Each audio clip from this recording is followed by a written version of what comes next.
நமச்சிவாய வாழ்க. நாதந்தாள் வாழ்க. இமைப்பொழுதும் என் நெஞ்சில் நீங்காதான் தாழ் வாழ்க. வாழ்க வளமுடன். அனைவருக்கும் இனிய வணக்கங்கள். சூரியன் மகரம் ராசியில் சஞ்சரிப்பது தை மாதம் என்று அழைக்கப்படுகிறது. இதனை மகர மாதம் என்றும் அழைப்பார்கள். மகர ராசிக்குள் சூரியன் நுழைவதே மகர மாதம் ஆகும். பொதுவாக எந்த ஒரு நல்ல செயலையும் தை மாதத்தில் ஆரம்பிப்பதுதான் வழக்கம். இம்மாதத்தில் தான் சூரியன் தன்னுடைய வடதிசை பயணத்தை தொடங்குகிறார். உத்தராயண காலம் ஆரம்பமாகிறது. அதாவது தேவர்களின் உலகிற்கு தட்சிணாயனம் எனப்படும் 6 மாத இரவு காலம் முடிந்து உத்தராயணம் என்னும் 6 மாத பகல் காலம் ஆரம்பமாகும் என்பதே தை மாதத்தின் பெருமையாகும். தை பிறந்தால் வழி பிறக்கும் என்பார்கள். உத்திராடம் சிறந்த நட்சத்திரம். உத்திராடத்தில் பிள்ளையும் ஊர் எல்லையில் கொள்ளையும் என்பது பழமொழி. அதாவது உத்திராடத்தில் பிள்ளை பிறந்தால் உடனடியாக அவர்களுக்கு அருகிலேயே நிலம், வீடு அல்லது விளைநிலம் வாங்கும் யோகம் உண்டாகும். எனவே உத்திராடத்தின் ராசியான மகரத்தில் சூரியன் நுழைவது வெகு சிறப்பான ஒன்றாகும். தை மாதத்தில் பல்வேறு விரத நாட்கள் வருகின்றன. அவை தை வெள்ளி, தை அமாவாசை, தைப்பூசம், ரத சப்தமி, பீஷ்ம அஷ்டமி என பல்வேறு சிறப்பு வாய்ந்த நாட்கள் தை மாதத்தில் வருகின்றன. பல்வேறு சிறப்புகள் கொண்ட இந்த சீர்மிகு தை மாதத்தில் உங்கள் ராசிக்கான பலன்கள் என்ன என்பதனை அறிந்து கொள்வோம். தை மாத கிரக நிலைகளை பார்க்கும்போது சுக்கிர பகவான் விருச்சிகம், தனுசு, மகர ராசியில் பயணம் செய்கிறார். புதன் மற்றும் செவ்வாய் பகவான் தனுசு மற்றும் மகர ராசியில் சஞ்சாரம் செய்கின்றனர். சூரிய பகவான் மகர ராசியில் 29 நாட்கள் சஞ்சாரம் செய்கிறார். கும்ப ராசியில் சனி பகவானும், மேச ராசியில் குருவும், மீன ராசியில் ராகுவும், கன்னி ராசியில் கேது பகவானும் பயணம் செய்கின்றனர். சந்திர பகவான் சதயம் நட்சத்திரம் 4ஆம் பாதம் கும்ப ராசியில் இருப்பதன் மூலம் இந்த சீர்மிகு தை மாதம் ஆரம்பம் ஆகிறது. இந்த கிரக அமைப்பால் உங்கள் வாழ்வில் இப்படியும் நடக்குமா என வாயை பிளக்கும் அளவுக்கு நன்மைகள் நடைபெற உள்ளன. உங்களின் வளர்ச்சியை கண்டு நீங்கள் கடவுளாக பார்க்கும் உறவு ஒன்று உங்களுக்கு எதிரியாக வர வாய்ப்புண்டு. அது யாராக இருந்தாலும் எவராக இருந்தாலும் உங்களிடம் இருந்து சற்று தள்ளி இருப்பதே உத்தமம். கன்னிராசி அன்பர்களே, இனிமேல் தான் சிறப்பு வெளிச்சம் வாழ்க்கையில் பிரமாதமாக படர இருக்கிறது.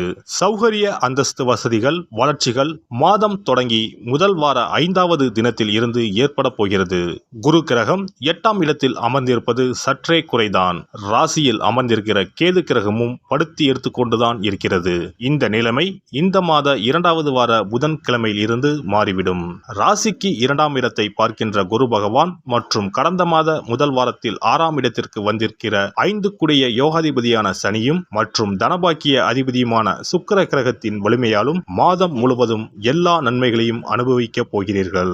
ஆரோக்கிய தொந்தரவு ஏற்படாத மாதம் இந்த தை மாதம்.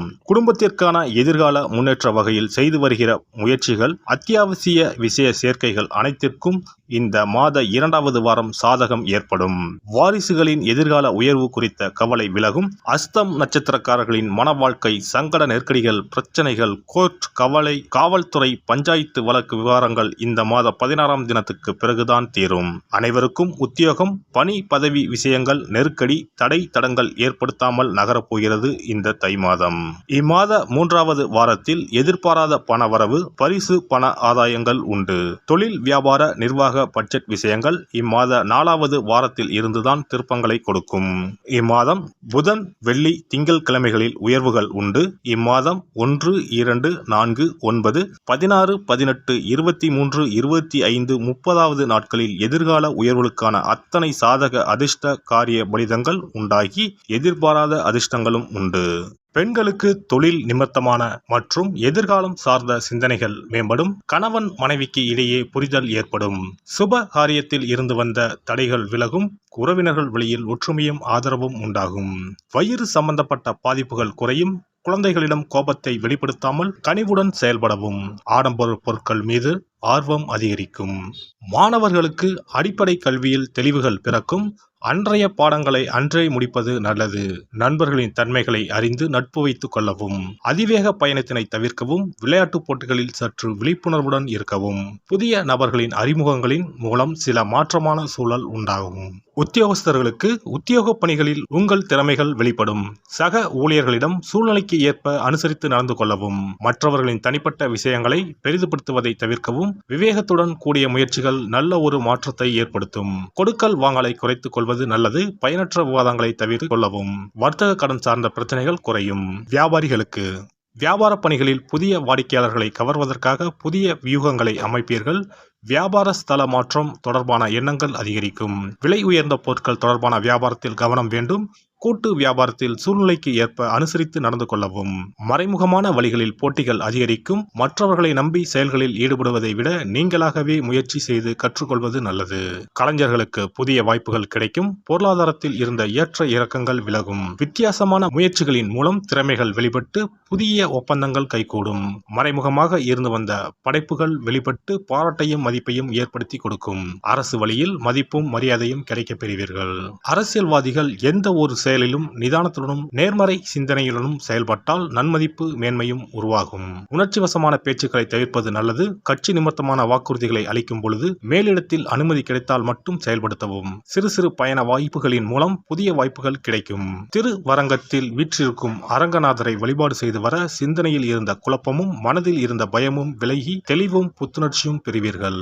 இனி தை மாதத்தில் கடைபிடிக்க வேண்டிய முக்கியமான விரதங்கள் என்னென்ன என்பதனை காண்போம். தை மாதத்தில் தைப்பூசம், தை அமாவாசை, ரத சப்தமி போன்ற விழாக்களையும் பைரவ வழிபாடு, வீரபத்திரர் வழிபாடு, தை வெள்ளி வழிபாடு போன்ற வழிபாட்டு முறைகளையும் இம்மாதத்தில் பின்பற்றுகின்றனர். தை கிருத்திகை முருகப்பெருமானுக்கு மிகவும் சிறப்பு வாய்ந்த நாளாகும். கார்த்திகை பெண்களை சிறப்பிக்கும் வண்ணம் கிருத்திகை திருவிழா கொண்டாடப்படுகிறது. ஆண்டுக்கு 3 கார்த்திகை தினங்கள் மிக முக்கியத்துவம் பெறும். அவை தை மாதம் வரும் தை கிருத்திகை, கார்த்திகை மாதம் வரும் பெரிய கிருத்திகை மற்றும் ஆடி மாதத்தில் வரும் ஆடி கிருத்திகை. தை மாதத்தில் வரும் கிருத்திகையில் விரதம் இருந்து முருகப்பெருமானை வணங்கி வழிபாடு செய்தால் நிச்சயம் திருமண தடை நீங்கும். புத்திர பாக்கியம் கிடைக்கும் என்பது ஐதீகம். தை மாதத்தில் வரும் பௌர்ணமியோடு கூடிய பூச நட்சத்திரத்தில் தைப்பூசம் கொண்டாடப்படுகிறது. இந்நாளில் சிவபெருமான் மற்றும் முருக கடவுளுக்கு வழிபாடு நடத்தப்படுகிறது. உமையம்மை வேலவனுக்கு சக்தி வேலை வழங்கிய நாள் தைப்பூசம் என்றும் கருதப்பட்டு வழிபாடு மேற்கொள்ளப்படுகிறது. இந்த தைப்பூச திருவிழா உலகெங்கும் உள்ள தமிழர்களால் சிறப்பாக கொண்டாடப்படுகிறது. தை அமாவாசை. தை அமாவாசை அன்று மக்கள் தங்கள் முன்னோர்களுக்கு தர்ப்பணம் எனப்படும் வழிபாட்டினை மேற்கொள்கின்றனர். ஆறு, குளம், கடல் போன்ற நீர்நிலைகளில் இவ்வழிபாடு மேற்கொள்ளப்படுகிறது. தை மாத அமாவாசையும் ஆடி மாத அமாவாசையையும் மகாலய அமாவாசையையும் முன்னோர்களுக்கான வழிபாட்டிற்கு உகந்தவை என கருதப்படுகின்றன. இவ்வழிபாட்டின் மூலம் தாங்கள் செய்த பாவங்கள் நீங்குவதாகவும் குழந்தை பேறு, குடும்பத்தில் ஒற்றுமை, சுபிட்சம், மகிழ்ச்சி ஆகியவை கிடைப்பதாகவும் கருதப்படுகிறது. ரத சப்தமி. ரத சப்தமி என்பது தை மாதத்தின் வளர்பிறையில் வரும் சப்தமி திதி அன்று கொண்டாடப்படுகிறது. இந்நாளில்தான் சூரியன் தனது வட அரைக்கோள பயணத்தை தொடங்குகிறார். இந்நாளில் விரதம் மேற்கொள்வதால் ஆரோக்கியம், நோய் இல்லாமை, செல்வம், புத்திரப்பேறு, நீண்ட ஆயுள், பகைவர்களை வெல்லும் சக்தி, வெற்றி, நிலம், தானியம், புண்ணியம் ஆகியவை கிடைக்கும். மேலும் மனக்கவலை, வியாதி ஆகியவற்றை நீக்கும். வழியில்லாமல் தவிக்கும் போது வழிகாட்டும் இந்த ரத சப்தமி. பைரவ வழிபாடு. தை மாதத்தில் வரும் முதல் செவ்வாய்க்கிழமையில் இவ்விரதம் கடைபிடிக்கப்படுகிறது. தாமரை பூ மாலை, வில்வ மாலை, தும்பை பூ மாலை, சந்தன மாலை ஆகியவை பைரவருக்கு உகந்ததாக கூறப்படுகிறது. வாசனை பூக்களில் மல்லிகை பூவை தவிர்த்து மற்ற அனைத்து பூக்களும் பைரவருக்கு சமர்ப்பிக்கப்படுகின்றன. சனித்தோஷம் முழுமையாக அகல கால பைரவருக்கு விரதம் இருப்பது விசேஷம். வீரபத்ர வழிபாடு. வீரபத்ர வழிபாடு என்பது செவ்வாய் தோறும் ஓராண்டு காலம் கடைபிடிக்கப்படுகிறது. ஓராண்டு வழிபட முடியாதவர்கள் தை மாத செவ்வாய்க்கிழமையில் மட்டுமாவது இந்த வழிபாட்டினை கடைபிடிக்கலாம். இவ்வழிபாட்டை மேற்கொள்வதால் நீங்காத தடையும் நீங்கும், தீராத பகையும் தீரும், நவ கிரக பாதிப்புகளில் இருந்து நம்மை காக்கும். தை வெள்ளி வழிபாடு. உத்தராயண காலத்தின் ஆரம்ப மாதமான தையில் வரும் வெள்ளிக்கிழமையில் அம்மன் வழிபாடு மேற்கொள்ளப்படுகிறது. அன்றைய தினங்களில் அபிராமி அந்தாதி, சௌந்தர்ய லகரி உள்ளிட்ட அம்மன் குறித்த பாடல்களை பாடி வழிபாடு மேற்கொள்ளப்படுகிறது.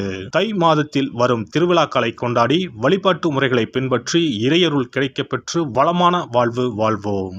எல்லாம் வல்ல இறையருளால் நீங்களும் உங்கள் அன்பு குடும்பமும் உடல் நலம், நீலாயுள், நிறை செல்வம், உயர் புகழ், மெய்ஞானம் ஓங்கி வாழ்க வளமுடன்.